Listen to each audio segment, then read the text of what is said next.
TMC के 58 विधायक टूट सकते हैं। 18 सांसद टूटने के लिए तैयार बैठे हैं और पार्टी पदाधिकारियों पर अंडे फेंके जा रहे हैं। वो राज्य में अलग अलग जगह पर पीटे जा रहे हैं। ममता बनर्जी की 15 वर्षों की सत्ता का हासिल भी यही है और मौजूदा सच्चाई भी है। सत्ता में हमने ममता बनर्जी की पार्टी पर आए संकट काल पर एक विस्तृत कुंजी तैयार की है, जिसमें इन तीनों पॉइंटर्स को हम विस्तार से समझाएंगे। सबसे पहले बात टूट राउंड 2 की आहट की। विधायक दल में बगावत के बाद अब ममता बनर्जी के सांसद बगावत कर सकते हैं। सूत्रों के मुताबिक बंगाल के टीएमसी विधायकों की तर्ज पर आने वाले कुछ दिनों में टीएमसी के लोकसभा सांसदों का भी एक नया ग्रुप बन सकता है। टीएमसी की एक वरिष्ठ सांसद इसकी अगुवाई कर सकती हैं। ये खुद को पार्टी में दरकिनार किए जाने से नाराज हैं। ऐसा दावा किया जा रहा है कि अभिषेक बनर्जी के व्यवहार की वजह से वो अपनी ही पार्टी से नाराज हैं। दावा यह भी है कि 4 मई के नतीजे आने के बाद से ही टीएमसी के कुछ सांसद बीजेपी के संपर्क में हैं। इस सब के बीच सूत्रों से खबर यह है कि टीएमसी के बागी सांसद अगले हफ्ते लोकसभा स्पीकर से मिल सकते हैं। इस मुलाकात में वो अभिषेक बनर्जी को संसदीय दल के नेता पद से हटाने की मांग कर सकते हैं। 7 जून यानी रविवार को कोलकाता में बागी सांसदों की बैठक होगी, जिसकी अध्यक्षता काकोली घोष करेंगी। इसके अगले दिन 8 जून को कुछ सांसद दिल्ली में स्पीकर से मिलकर काकोली घोष को नया नेता बनाने की मांग कर सकते हैं। इसी दिन दिल्ली में इंडिया गठबंधन की बैठक भी है, जिसमें ममता बनर्जी के मौजूद रहने की संभावना है। लोकसभा में तृणमूल के फिलहाल 28 सांसद हैं। बाकी गुट 22 सांसदों को अपने साथ लाने की कोशिश में है। दल बदल कानून के तहत गुट बदलने के लिए 28 में से कम 19 सांसदों का समर्थन जरूरी होगा। हालांकि सूत्रों का यह भी कहना है कि टीएमसी के राज्यसभा दल में किसी तरह की टूट की गुंजाइश नहीं है। इसकी वजह यह है कि टीएमसी के अधिकतर राज्यसभा सांसद ममता बनर्जी के प्रति वफादार हैं, जो ममता बनर्जी के खिलाफ शायद ही जाएं। राज्यसभा में टीएमसी के 13 सांसद हैं। सूत्रों से यह भी खबर है कि सीएम शुभेंदु अधिकारी 8 जून को दिल्ली जा सकते हैं।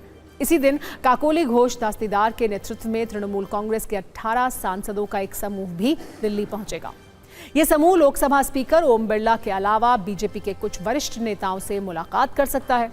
सूत्रों के अनुसार सांसद केंद्रीय एजेंसियों की कार्रवाई या संभावित गिरफ्तारी की आशंका के बीच संसदीय संरक्षण की मांग उठा सकते हैं। सूत्र ये भी बता रहे हैं कि 2029 लोकसभा चुनाव को ध्यान में रखते हुए इन सांसदों को भविष्य में फ्रेंडली ऑपोजिशन यानी बीजेपी के प्रति नर्म रुख रखने वाले विपक्षी समूह के तौर पर देखा जा रहा है। तृणमूल को झटके पर झटके लग रहे हैं। 28 वर्ष पुरानी पार्टी टुकड़े टुकड़े में बंट रही है। ऐसी स्थिति में अब ममता बनर्जी ने भी डैमेज कंट्रोल शुरू कर दिया है। वो व्यक्तिगत रूप से बागी विधायकों से संपर्क साध रही हैं और उन्हें बगावत नहीं करने की अपील कर रही हैं। पार्टी सूत्रों के मुताबिक ममता बनर्जी ने पिछले 2 दिन में कई विधायकों से बात की। इनमें हावड़ा, मुर्शिदाबाद और उत्तर दिनाजपुर के कई विधायक शामिल हैं। ये वो विधायक हैं जो ऋतुव्रत बनर्जी के नेतृत्व वाले बागी खेमे की बैठकों में शामिल हो चुके हैं। हालांकि इस कोशिश का ममता बनर्जी को बहुत फायदा होता हुआ नहीं दिख रहा है, क्योंकि आज कालीघाट में ममता बनर्जी ने जो बैठक बुलाई थी उसमें सिर्फ 6 सांसद पहुंचे, जिसमें से एक सांसद उनके भतीजे अभिषेक बनर्जी थे और 8 विधायकों के पहुंचने की बात भी कही गई। हालांकि ममता की कोशिश से अलग एक सच ये भी है कि मुस्लिम विधायक भी ममता बनर्जी का साथ छोड़ रहे हैं। मुर्शिदाबाद के 9 में से 8 विधायक बागी हो गए हैं। ऋतुव्रत बनर्जी ने यह दावा किया है कि कुछ और विधायक उनके साथ आ सकते हैं। हालांकि उन्होंने पार्टी बनाने की संभावना से इनकार कर दिया है। उन्होंने सांसदों की बगावत पर यह कहा कि उनकी किसी से बात नहीं हुई है। वो सांसद नहीं है, लेकिन कुछ भी हो सकता है।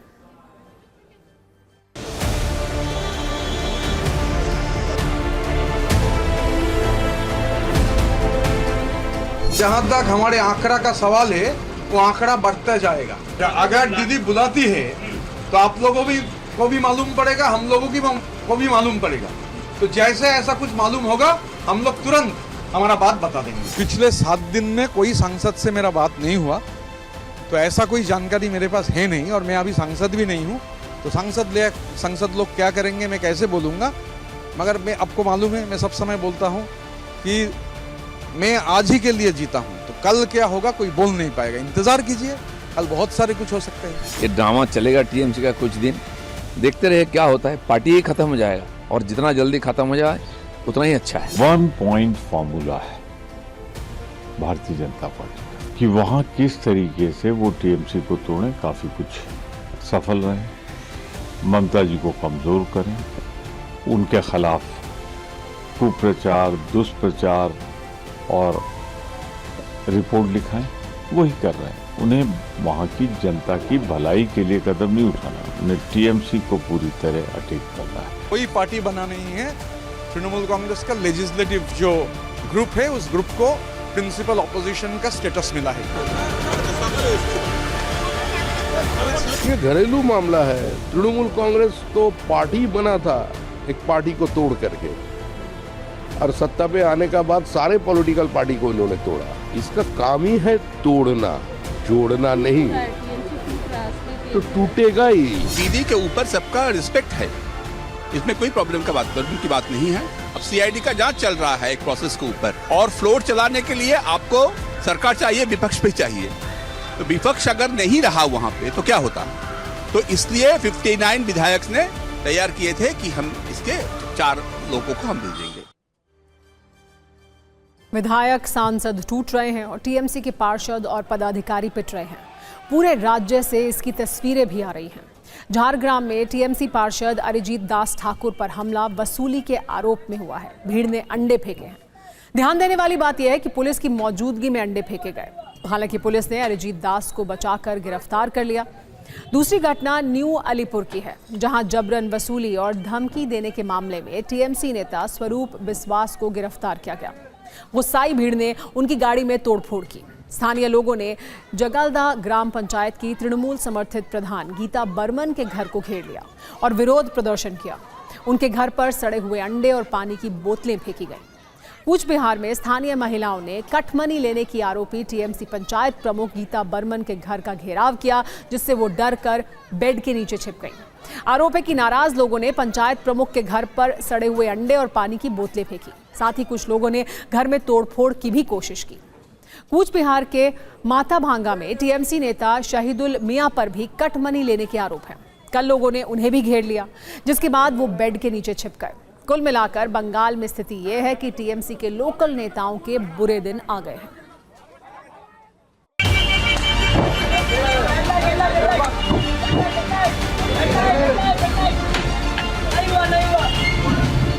हम 12 साल पहले से प्रेस कॉन्फ्रेंस किया था स्वरूप विश्वास को लेके। पूरी इंडस्ट्री को बर्बाद कर दिया। इंडस्ट्री में राजनीतिक रंग लगा के पूरा कोई कुछ इंडस्ट्री में अभी नहीं है, खत्म हो चुका है। स्वरूप विश्वास के साथ इतना दिन से बहुत सारा लोग उसके साथ रहते थे, उनको भी गिरफ्तार होना चाहिए। अकेला स्वरूप विश्वास नहीं है, उसके साथ बहुत सारा लोग हैं तो उसके आसपास घूमते थे, उसको सपोर्ट देते थे। वो लोग कहाँ हैं अभी? वो लोग अभी बीजेपी दिखा रहे हैं, तो उसको भी अरेस्ट होना चाहिए, उसको भी शास्ति होना चाहिए।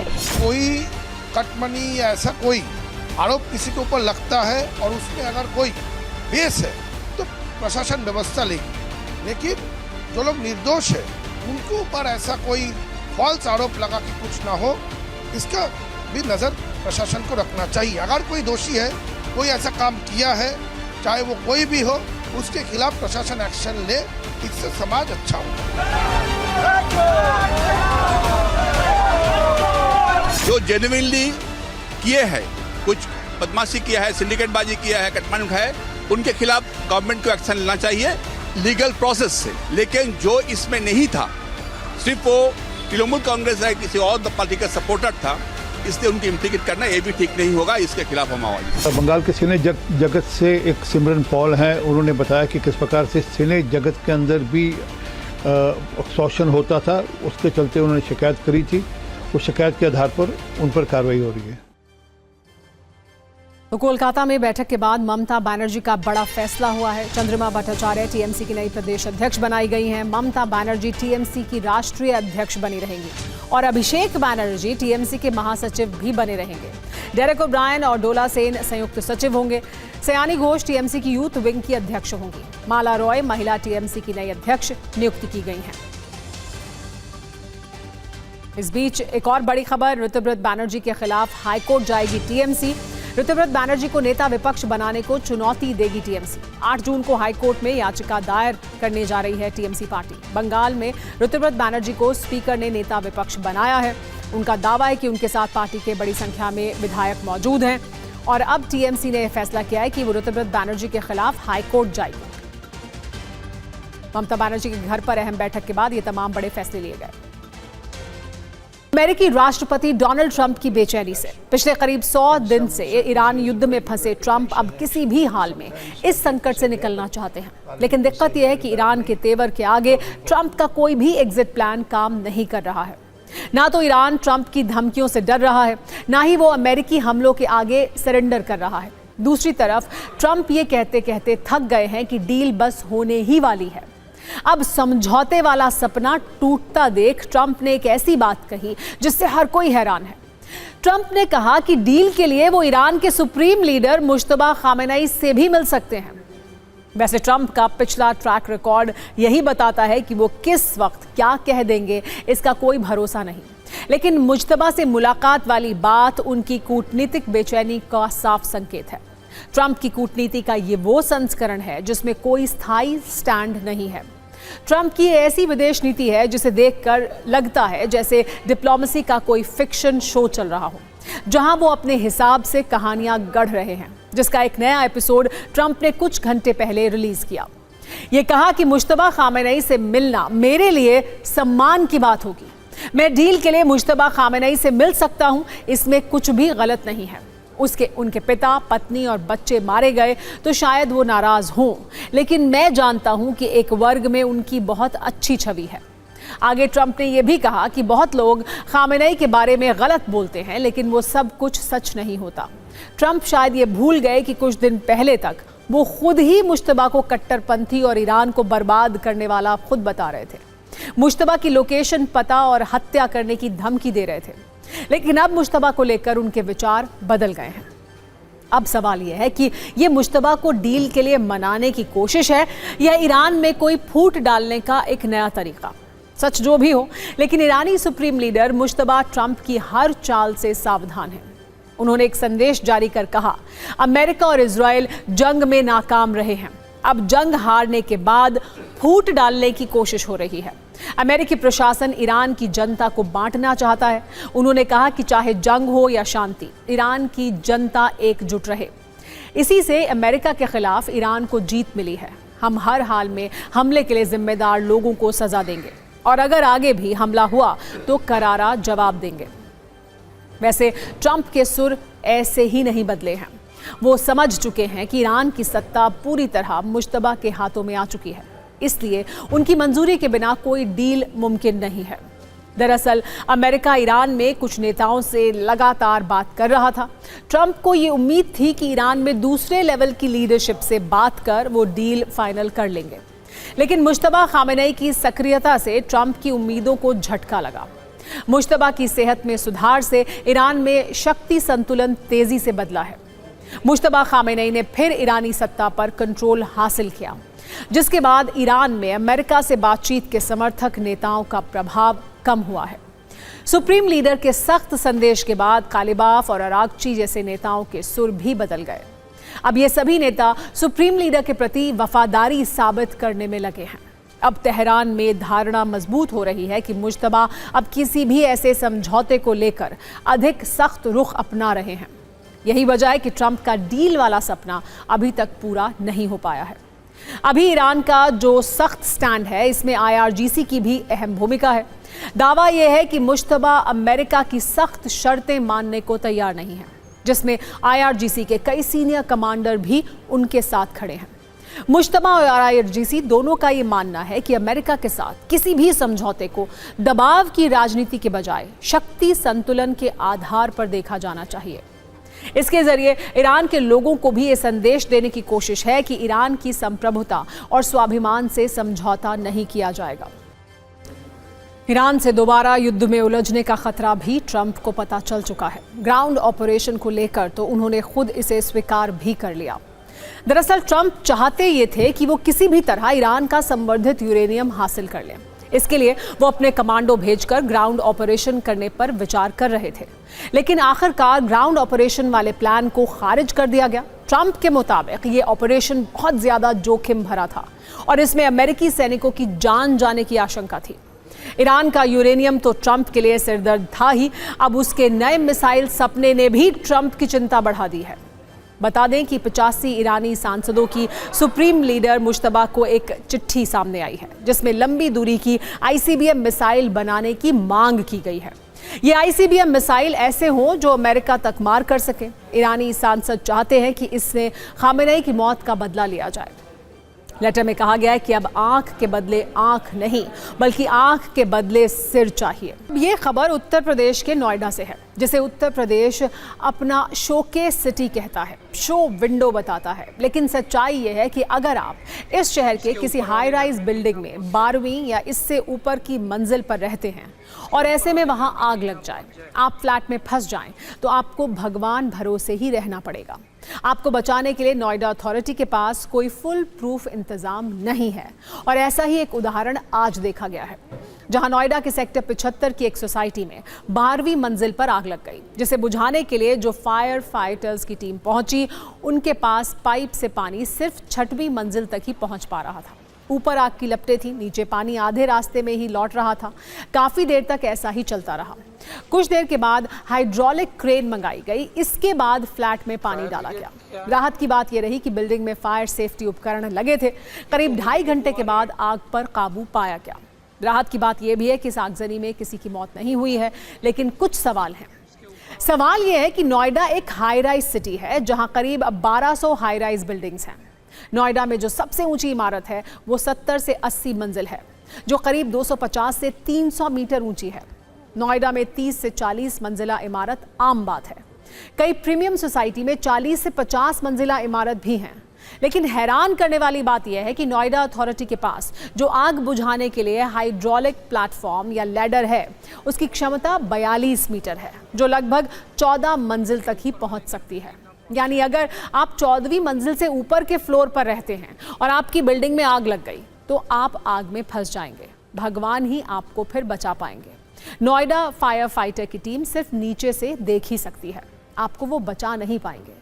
इसमें इंटरेस्टिंग बात यह है कि नोएडा अथॉरिटी वर्ष 2022 में ही 72 मीटर ऊंची हाइड्रोलिक प्लेटफॉर्म खरीदने का प्रस्ताव पास कर चुकी है। ये 24 मंजिल तक पहुंच पाएगी, लेकिन 4 वर्षों में वो खरीदा नहीं जा सका है। इससे आगे बढ़कर वर्ष 2026 में 102 मीटर ऊंचाई तक पहुंचने वाली 2 नई हाइड्रोलिक प्लेटफॉर्म खरीदने की बात भी हुई, लेकिन खरीदा कुछ नहीं गया है, सिर्फ बात हुई है। ये स्थिति तब है जब आज नोएडा के जिस सोसाइटी में आग लगी थी, वहां एक एक फ्लैट 3-3, 4-4 करोड़ से कम के नहीं मिलते हैं। मतलब इतना महंगा फ्लैट लीजिए, इतना टैक्स दीजिए, लेकिन प्रशासन आपकी सुरक्षा के लिए फायर फाइटर उपकरण भी नहीं खरीद पा रहा है। वैसे आपको ये भी बता दें कि नोएडा अथॉरिटी देश की सबसे अमीर अथॉरिटी में से एक है। 2025-26 में नोएडा अथॉरिटी ने 6,589 करोड़ रुपए कमाए हैं। यहाँ घर खरीदने और बेचने पर डबल पैसे खर्च करने पड़ते हैं, रजिस्ट्री कॉस्ट भी देनी पड़ती है और अथॉरिटी को ट्रांसफर चार्ज भी देना पड़ता है। लेकिन जब आपकी सुरक्षा की बात आती है, आपके फ्लैट में आग बुझाने की बात आती है, तो फायर फाइटर डिपार्टमेंट के पास जो उपकरण है, उसका पानी 6वें फ्लोर पर पहुंचकर खत्म हो जाता है। सवाल यह भी है कि जब नोएडा अथॉरिटी फ्लैट्स में रहने वालों की सुरक्षा नहीं कर सकती, तो इतनी ऊंची इमारत बनाने की इजाजत क्यों देती है? आज जब आग लगी तो उस दौरान का एक वीडियो वायरल हो रहा है, जिसमें रहने वाला व्यक्ति यही सवाल उठा रहा है कि बिल्डिंग बन गई, लेकिन लोगों की सुरक्षा वाला इंफ्रास्ट्रक्चर ही नहीं है। एक बार लोगों की बात सुनिए और ये समझिए कि रिस्क क्या है।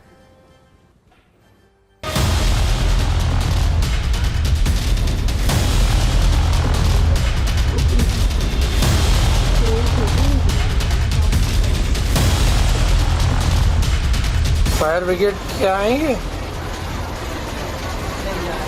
ये तो होली के फुहारे हैं।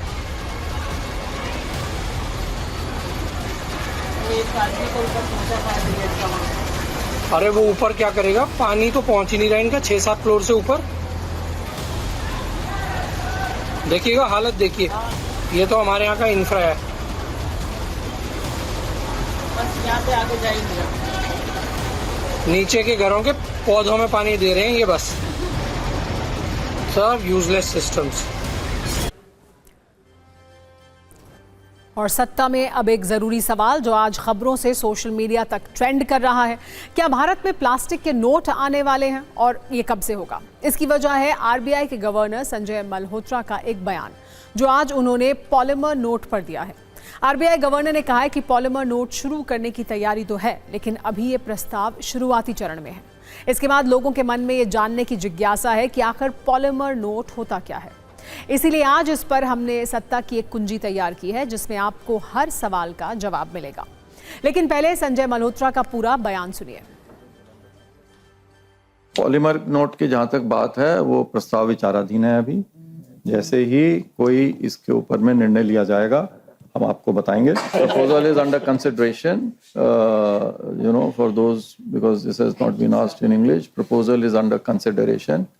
So whatever news articles have come, there is some truth in it, but there is no decision. It's only under consideration. We are examining the pros and cons of it and whether, it will be worthwhile to do it. It's still, at a preliminary stage. अब ये भी समझिए कि polymer note होते कैसे हैं और इन्हें किस तरह तैयार किया जाता है।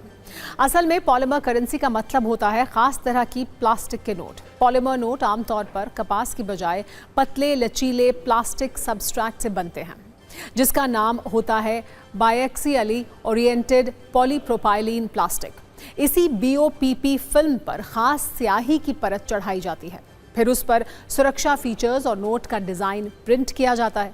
और सबसे बड़ी बात, ये कार्ड जैसे हार्ड नहीं होते लेकिन कागज़ के नोट जैसे मोड़े जा सकते हैं। यानी आसान शब्दों में आप पॉलीमर नोट को प्लास्टिक का नोट भी कह सकते हैं। लेकिन क्यों ये नोट इतने खास होते हैं और इसका फ़ायदा क्या होगा, आप वो नोट कीजिए। पॉलीमर नोट की उम्र कागज़ के नोटों की तुलना में 3 से 4 गुना ज़्यादा होती है क्योंकि ना तो ये पानी में गलते हैं, ना ही इनके फटने या ख़राब होने का रिस्क रहता है। इसके अलावा इन नोटों पर गंदगी और नमी का असर भी कम होता है। मतलब ये है कि लंबे समय तक पॉलीमर नोट बिल्कुल नए जैसे बने रहते हैं और इनकी लंबी उम्र की वजह से इसे बार बार छापने की ज़रूरत नहीं होती। पॉलीमर के नोटों को रिसाइकिल करना भी बहुत आसान है, इसीलिए पर्यावरण के लिहाज से भी इन्हें बेहतर माना जाता है। सिर्फ इतना ही नहीं, सुरक्षा के लिहाज से भी ये काफ़ी फ़ायदेमंद होते हैं क्योंकि पॉलीमर नोट में कई एडवांस सिक्योरिटी फीचर होते हैं जिन्हें आसानी से कॉपी नहीं किया जा सकता। यही वजह है कि दुनिया भर के कई बड़े देश अपने यहाँ इस तकनीक का इस्तेमाल कर रहे हैं। वैसे ये कोई पहला मौका नहीं है जब देश में पॉलीमर नोट की बात हो रही हो। 1 दशक पहले भी आरबीआई ने प्लास्टिक के नोट छापने का सुझाव दिया था। तब वर्ष 2014 में देश के 5 शहरों में पॉलीमर नोट के ट्रायल की योजना बनाई गई थी और 10 रुपए के पॉलीमर नोट जारी करने को मंजूरी दी गई थी। विशेष बात यह थी कि अलग अलग मौसम के आधार पर शहरों का चयन किया गया था और जिन 5 शहरों में ट्रायल होना था उनमें कोच्चि, मैसूर, जयपुर, भुवनेश्वर और शिमला जैसे शहरों का नाम था।